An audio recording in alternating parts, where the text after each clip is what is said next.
Mathivanan sir, விஜயுடைய அந்த ஒரு வார கால அந்த ஆட்சியிலேயே பல விமர்சனங்களை முன்வைக்காங்க.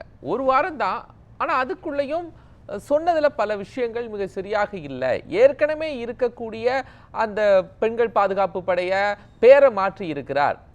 மின்சாரம் அப்படிங்கிறது எல்லோருக்குமா இருந்ததை 500 யூனிட்டுக்கு உள்ள அப்படின்னு இன்னொரு ஸ்லாபை உருவாக்கி இருக்காங்க.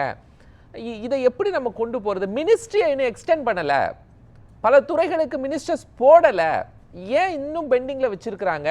அந்த கேள்வியை ஸ்ட்ராங்கா எழுப்பினாரு அக்னீஸ்வரன். அதாவதுங்க 13ஆம் தேதி தான் அவர் பதவி பிரமாணம் எடுத்துக்கினாரு. 4ஆம் தேதின்னு அக்னீஸ்வரன் சொன்னார், தப்பு அது. 13ஆம் தேதி தான் அவர் பதவி பிரமாணம் எடுத்துக்கிட்டாரு. இன்னைக்கு ஒரு வாரம் கூட ஆகல. ஒரு வாரம் கூட ஆகாத ஒரு ஆட்சியின் மீது கடுமையான குற்றச்சாட்டுகளை வைப்பது என்பது ஒரு தவறான ஒரு அணுகுமுறைன்னு தான் நான் பாக்குறேன். அதாவதுங்க, அக்னிசாருடைய குரல் தான் அப்படி இருந்துச்சு, மென்மையா தான் சொன்னாரு. ஏங்க அமைச்சரவை போடலையா அப்படின்னு தான் கேட்டாங்க. இல்ல அவருக்கு என்ன தெரியாதுன்னா, அக்னீஸ்வரனுக்கு காமராஜர் முதல்வராக இருந்த போது வெறும் 9 பேரோடு தான் அந்த அமைச்சரவை மிகச்சிறப்பாக செயல்பட்டது என்பது தமிழ்நாட்டின் வரலாறு. திராவிட கட்சிகள் தான் எல்லாரையும் சாட்டிஸ்ஃபை பண்ணணும்னு 30, 34 அப்படியே கொண்டு போயிட்டாங்க. அதனால எத்தனை அமைச்சர்கள் இருக்கிறார்கள் என்பதல்ல பிரச்சனை, மாநில அரசு எப்படி செயல்படுகிறது அதுதான் நம்ம பார்க்கணும். அதுக்கு ஒரு வாரம்ன்றது ரொம்ப too little a period, too short a period. ரெண்டாவது நான் என்ன சொல்றேன்னா, இந்த ஒரு வாரத்திலே அவர் செஞ்சிருக்கிற விஷயங்கள் ரொம்ப பாராட்டக்கூடிய அளவுக்கு இருக்கு. உதாரணத்துக்கு ஒண்ணு சொல்றேன். சிஎம்டிஏல 2 கட்சியும் அதிமுகவும் திமுகவும் மாறி மாறி பார்ட்டி ஃபண்டுன்னு வசூல் பண்ணியிருக்காங்க. இது இன்னைக்கு நிறுத்தப்பட்டிருக்கிறது. அதாவது அதிமுக ஆட்சியில ஸ்கொயர் ஃபீட்டுக்கு அப்ரூவலுக்கு 25 ரூபாயும், திமுக ஆட்சியில 27 ரூபாயும் இதுகாரும் வசூல் செய்யப்பட்டு அந்தந்த கட்சிகளுக்கு சிஎம்டிஏ கொண்டு போய் சேர்த்து இருக்குது. இது எவ்வளவு பெரிய கொள்ளை, பப்ளிக் லூட் இல்லையா?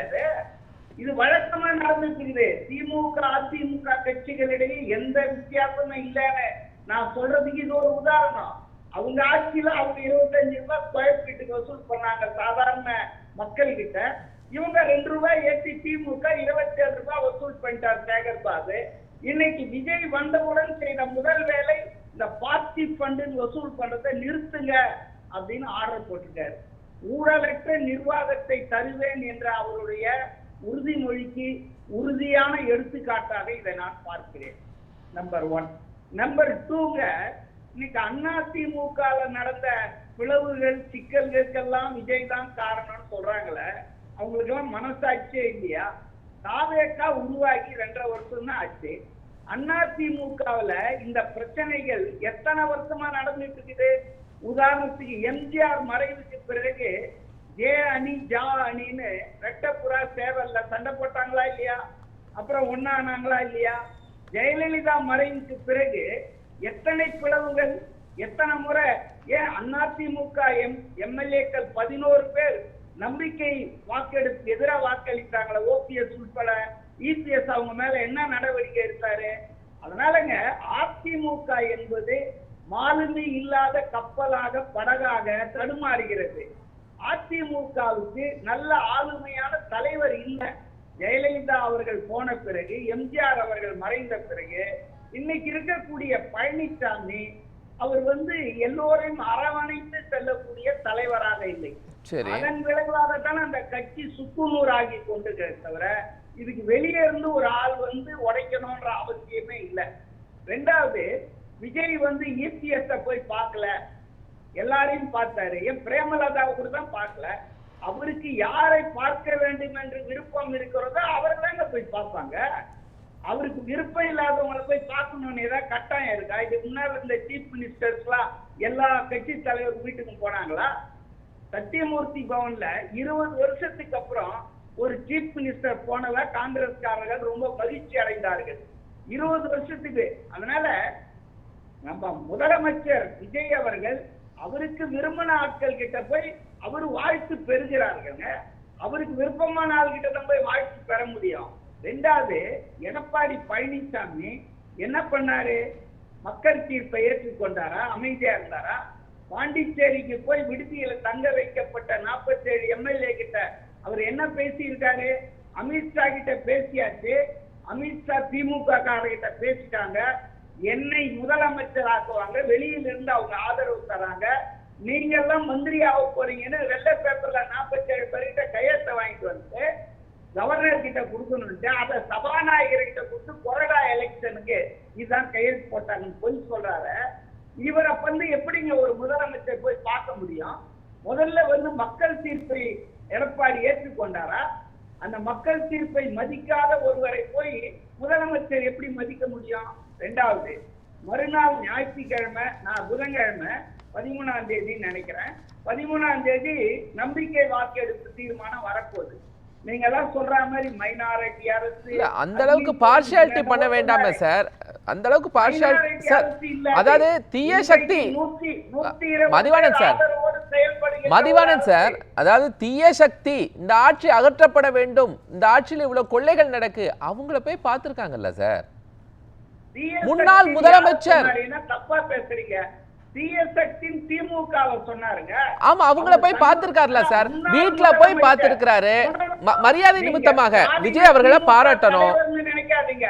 ஏன்னா ஒரு முன்னாள் முதலமைச்சரை இப்ப கேரளால பினராயி விஜயனை நேத்து சதீசன் போய் பார்த்தாரு. இல்ல தவறுல, மரியாதை நிமித்தம் எல்லாமே இல்ல எல்லாம். ஆனா ஏன் எடப்பாடியே பார்க்கல? ஏன் எடப்பாடி பழனிசாமி அதே மாதிரி தானே சார், இல்ல அரசியல்ல தானே எல்லாமே நடக்குது. எடப்பாடி பழனிசாமி அவர் வந்து இவருக்கு பிடிக்கலைங்க, நீங்க கட்டாயப்படுத்த முடியாதுங்க. ஒருத்தருக்கு வந்து கரூர் சம்பவம் போக முடியும். எடப்பாடி பழனிசாமி கிட்ட மட்டும் இல்ல, பிரேமலதா கிட்டையும் போலியாருங்க.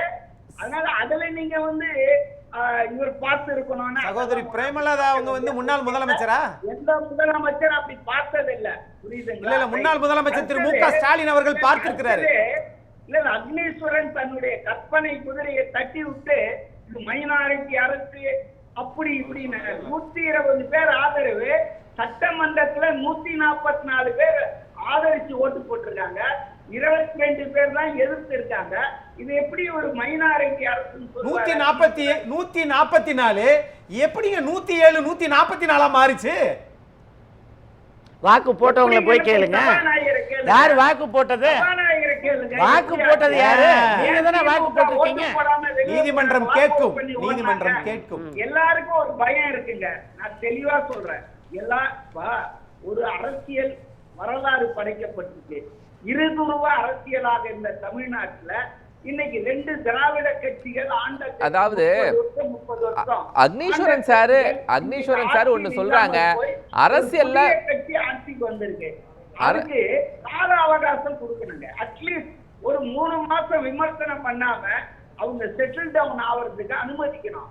ஆனா 3வது நாளே மு.க. ஸ்டாலின் அறிக்கை விடுறாரு, அதிமுக விமர்சனம் பண்றாங்க. இதெல்லாம் நியாயமா? நான் கேட்கிறேன். மகளிர் உதவி திட்டத்தை, உதவி தொகைய 2021 தேர்தல்ல உறுதிமொழி கொடுத்த திமுக மு.க. ஸ்டாலின் 28 மாசம் கழிச்சு தாங்க அதை அமல். இப்ப வரைக்கும் விஜய எடப்பாடி பழனிசாமி எங்கேயாவது விமர்சனம் செஞ்சிருக்காரா? மு.க. ஸ்டாலின் அறிக்கை விடுறாரு. எஸ் மதிவாணன் சார், விஜயை எடப்பாடி பழனிசாமி எங்கேயாவது விமர்சனம் செஞ்சிருக்காரா? நீங்க சொன்னீங்க ஆட்சி பொறுப்பேற்ற பிறகு நான் 6 மாதத்துக்கு எதுவும் செய்ய மாட்டேன்னு சொல்லி அடுத்த நாளே ஸ்டாலின் அறிக்கை விட்டாரு. அவருக்கு வீட்டுக்கு போனாங்க, நல்ல பண்பு, வணங்கினாங்க, நல்ல பண்பு. இந்த மாதிரி புதிய அரசு, ஒரு இளம் தலைவர் முதலமைச்சராக இருக்காரு, எடப்பாடி பழனிசாமி விமர்சனம் செய்யலையே. நீங்க செய்த முறை, ஒரு கட்சியின் தலைமை இருக்கும்போது அது பிளவுபட்டு இருக்கிற போது இன்னொரு அணியினுடைய தலைவரை நீங்க வீட்டுக்கு போய் பார்க்கிறது சரியான ஒரு விஷயமா அப்படின்னு மென்மையா தானே அவர் கேட்டாரு. அதுவும் அசெம்பிளிக்குள்ள தானே கேட்டாரு, வெளியில மக்கள்கிட்ட அறிக்கை கொடுக்கலையே. மக்கள் தீர்ப்பு இப்படி வந்த பிறகு அமித்ஷாவின் உதவியோடு, ஆளுநரின் துணையோடு, திமுகவினுடைய ஒத்துழைப்போடு மாற்று ஆட்சி அமைக்கலாம், முதலமைச்சர் ஆகலான்னு ஒருத்தர் வந்து ட்ரை பண்ணாருன்னா அவரை எப்படிங்க பார்க்க முடியும்? வெளிப்படையா சொன்ன மாதிரி தெரியல. யாரு சார் வெளிப்படையா சொல்லலாம்? இல்ல யாரு, அது யார் சொன்னன்னு மட்டும் கேளுங்க. அது யாரு? மதிவாணன் சார் யாரெல்லாம் சேர்ந்து ஆட்சி அமைக்கலான்னு பார்த்தாங்க சொல்லுங்க. இவ்வளவு டீடைல் வச்சிருக்கீங்கல்ல, யாரெல்லாம் சேர்ந்து ஆட்சி அமைக்கலான்னு பார்த்தாங்க? எங்க அதாவது திமுக வெளியிலிருந்து பழனிசாமி அவர்களை முதல்வராக ஆக்குவதற்கு அப்ப திமுக இந்த கேம்ல இருக்குன்னு நீங்க சொல்றீங்கல்ல, அந்த திமுகவை சந்திச்சாரா விஜய்? திமுக அந்த கேம்ல இருக்குன்னு நீங்க ஒத்துக்கிறீங்க. முன்னாள் முதல்வர் என்ற முறையிலங்க நீங்க ரெண்டையும் போட்டு குழப்பறீங்க. சார், எடப்பாடி பழனிசாமியும் முன்னாள் முதலமைச்சர்ங்கிறத நான் பதிவு செய்யறேன். தமிழ்நாட்டினுடைய முன்னாள் முதலமைச்சர். முன்னாள் முதலமைச்சர்ல முன்னாள் முதலமைச்சர் மக்களால் தேர்ந்தெடுக்கப்பட்ட முதலமைச்சர் இல்லைங்க. எடப்பாடி பழனிசாமி யார் காலையும் விழுந்துதான் வந்து முதலமைச்சர் ஆனாரு. சட்டமன்ற உறுப்பினர்கள் மதிவாணன் சார், சட்டமன்ற உறுப்பினர்கள் எல்லாருமே சட்டமன்ற உறுப்பினர்களாக தேர்வு செய்யப்பட்டு முதலமைச்சர் ஆனாங்க. அவங்க மறைந்ததால இவரை வந்து பணத்தை செங்கோட்டையன் தான் வந்திருக்க மாட்டேங்க. செங்கோட்டையன் என்கிட்ட பணம் கிடையாது சார். இல்ல சார், எதுக்குமே எவிடன்ஸ் இல்ல. மதிவாணன் சார் ப்ளீஸ், நம்மள்ட்ட இப்ப நீங்க பேசக்கூடிய விஷயங்களுக்கு அவர் தேர்வு செய்யப்படலைங்க. எப்பங்க தேர்வு செய்யப்பட்டார் நீங்க சொல்லுங்க. 2021 அவர் அப்பதான் மக்களால சார், யாரும் மக்களால முதலமைச்சர் தேர்வு செய்யப்பட மாட்டாங்க சார். ப்ளீஸ், மக்களால யாரும் முதலமைச்சர் தேர்வு செய்யப்பட மாட்டாங்க. மக்களால் சட்டமன்ற உறுப்பினர்கள் தேர்வு செய்யப்படுவாங்க. சட்டமன்ற உறுப்பினர்கள் எல்லாம் சேர்ந்து முதலமைச்சரை தேர்வு செய்வாங்க. இது எல்லாருக்கும் தெரியும் சார், இது எல்லாருக்கும் தெரியும். ஆனா சிஎம் கேண்டிடேட்னு அந்த கட்சி யாரை சொன்னது? ஜெயலலிதா தான் சொன்னாங்க. ஜெயலலிதா ஜெயிச்சாங்க. அவங்க மறைந்த பிறகு இவர் குறுக்கு வழியில வந்தாரு, ஓகே. ஆனா 21ல இவரை சிஎம் கேண்டிடேட்னு அதிமுக சொல்லிச்சு இல்ல, இவர் ஜெயிச்சாரா? ஆக இவரை மக்கள் ஒருபோதும் அப்ப விஜய்க்கு எடப்பாடி பழனிசாமி மேல ஒரு கோபம் இருக்கு. குறுக்கு வழியில முதலமைச்சர் ஆனாரு. அவரை பார்க்க பாருங்க, விஜய் அவரை போய் பார்க்க கூடாதுன்னு என் நிலைப்பாடு இல்ல. ஆனா விஜயனுடைய தனிப்பட்ட விருப்பங்க அது. நீங்க போய் you cannot force him to meet everybody, Tom, Dick and Harry. அவருக்கு பிடிக்கல, அவருக்கு காதுல விழுந்து இருக்கோம், இந்த மாதிரி சதி பண்றாரு. முதலமைச்சரா நம்மள மக்கள் தேர்ந்தெடுத்திருக்காங்க. ஆனா இவர் வந்து பேக்ரவுண்ட்ல கவர்னர் அமித்ஷா பண்றாரு. பிடிக்குதா? அவரை போய் பார்க்க வேணாம்னு நினைச்சிருக்கலாம். What is wrong? நானா இருந்தா கூட நான் போய் பார்த்திருக்க மாட்டேன். Why should I meet a person who is going against the mandate of the people? ஒன்னு கிளியர் ஆகுது, திமுக எந்த சதியும் பண்ணல இந்த அரசுக்கு எதிராக. திமுக இந்த அரசுக்கு பாதுகாப்பாக இருக்கிறது, விஜய்க்கு பாதுகாப்பாக இருக்கிறது. இல்ல நீங்க இப்போ எடப்பாடி பழனிசாமி சதி செய்கிறார் அப்படின்னு ஒரு விஷயம் வருகிற போது திமுக அப்படி எதுவுமே செய்யல. சார், திமுக இதுல கீ ரோல் பிளே பண்ணிச்சு, நான் ஒத்துக்கிறேன். ஏன்னா ஸ்டாலின் அவர்கள் அவருடைய வீட்டுக்கு சிபிஐ, சிபிஎம், விசிக, முஸ்லீம் லீக் தலைவர்களை கூப்பிட்டு சொல்லி இருக்காரு, நாங்க வந்து வெளியில இருந்து ஆதரவு கொடுக்க போறோம், நீங்களும் அது மாதிரி நிலையெடுங்கன்னு. அதுக்கப்புறம் தான் அவங்க எல்லாம் வெளியே வந்துட்டாங்க. இது தவறு. பாஜக அணியில நேற்று வரைக்கும் தமிழ்நாட்டின் உரிமைகளை காட்டி கொடுத்தவர், அமித்ஷாவின் அடிமைன்னு சொன்ன ஒருத்தரை திடீர்னு நீங்க மாறிக்கிட்டீங்க. நாங்க மாற மாட்டோம் தான் பேசுவோம், தொடர்ந்து பேசுவோம். பேசுவோம் மதிவாணன் சார்.